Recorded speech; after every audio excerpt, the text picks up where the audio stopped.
বিপিএলের দ্বিতীয় পর্ব শুরু হলো রানের পাহাড় দিয়ে। অ্যালেক্স হেলসের সেঞ্চুরি ও সাইফ হাসানের ঝড়ো ব্যাটিংয়ে বিধ্বস্ত হয়েছে স্বাগতিক সিলেট, যেখানে নিজেদের জয়ের ধারা অব্যাহত রেখেছে রংপুর রাইডার্স।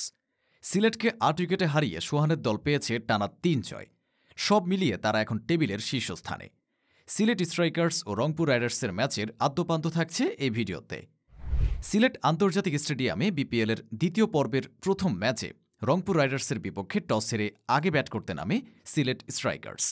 ঘরের মাঠে নিজেদের ম্যাচ, সে কনফিডেন্স নিয়ে ব্যাট করতে নেমে দুই ওপেনার রনি তালুকদার ও জজ মানসির ব্যাটে দারুণ শুরু পায় সিলেট। ১২ বলে ১৮ রান করে মানসি সাজঘরে ফিরলে ভাঙে ৪৭ রানের উদ্বোধনী জুটি। মানসি ফেরার পরও রানের গতিতে ভাটা পড়েনি। ৩-এ নেমে রনির সঙ্গে দুর্দান্ত ব্যাটিং করেছেন জাকির হাসান। গুরুত্বপূর্ণ এই ম্যাচে দুজনেই পেয়েছেন 50 দেখা। ৩২ বলে ৫৪ রান করেছেন রনি, আর জাকিরের ব্যাট থেকে এসেছে ৩৮ বলে ৫০ রান। এদিকে ৪ নম্বরে ব্যাট করতে নামেন পল স্টার্লিং। ব্যাটিং পজিশন বদল করেও সুবিধা করতে পারেননি এই আইরিশ ব্যাটার। তবে মিডল অর্ডারে সিলেটের রানের গতি ঠিক রেখেছেন অ্যারন জোন্স।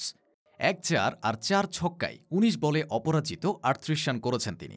শেষ দিকে উইকেটে এসে রীতিমতো ঝড় তোলেন জাকির আলী। ৫ বল খেলে ৩ ছক্কায় অপরাজিত ২০ রান করেন তিনি। লোকাল বয়ের ক্যামিওতে সিলেটের রান ২০০ স্পর্শ করে। শেষ ওভারে জাকির আলী এবং অ্যারন জোন্স মিলিয়ে আকিফ জাভেদকে ৪টি ছক্কা হাঁকিয়েছেন। সব মিলিয়ে নির্ধারিত ২০ ওভারে ৪ উইকেট হারিয়ে সিলেটের সংগ্রহ দাঁড়ায় ২০৫ রান। এই ম্যাচে রংপুরের বোলারদের মধ্যে সবচেয়ে সফল ছিলেন পেসার সাইফুদ্দিন। ৩১ রানে তিনি শিকার করেছেন ২টি গুরুত্বপূর্ণ উইকেট। অন্যদিকে সিলেটের দেওয়া ২০৬ রানের লক্ষ্যে ব্যাটিংয়ে নেমে প্রথমেই ধাক্কা খায় রংপুর। ইনিংসের শুরুর ওভারেই তারা ওপেনার আজিজুল হাকিম তামিমের উইকেট হারায়। আগের ম্যাচের মতো এই ম্যাচেও ডাক নিয়ে ফেরেন তরুণ তামিম। ৩-এ নেমে সাইফ হাসান কিছুটা আগ্রাসী মেজাজে খেললেও শুরুতে দেখে শুনে খেলছিলেন হেলস। তবে সময় বাড়তে থাকলে ব্যাটিং হাতে আগ্রাসী হতে থাকেন এই ইংলিশম্যান। তৃতীয় উইকেটে দারুণ এক জুটি করেন সাইফ ও হেলস। তাতেই জয়ের পথটা সহজ হয়ে যায় রংপুরের। এই দুই ব্যাটার রীতিমতো তাণ্ডব চালায় সিলেটের বোলারদের উপর। এক তানজিম সাকিব ছাড়া সকলেই ওভার প্রতি ১০-এর উপরে রান দেয়। অপরদিকে হেলস ও সাইফ একের পর এক ছক্কা ও ৪ মারতে থাকেন। দুইজন মিলে গড়েন ১৮৬ রানের জুটি। সাকিবের বলে সাইফ ৪৯ বলে ৮০ রানে আউট হওয়ার আগে জয়ের খুব কাছাকাছি চলে গিয়েছিল রংপুর। শেষ কাজটা করেন হেলস। ৫৬ বলে ১০-৪ এবং ৭ ছক্কার মারে ১১৩ রানে অপরাজিত থেকে দলকে জয় এনে দেন। ইফতিখার ৪ বলে ৮ রানে অপরাজিত ছিলেন।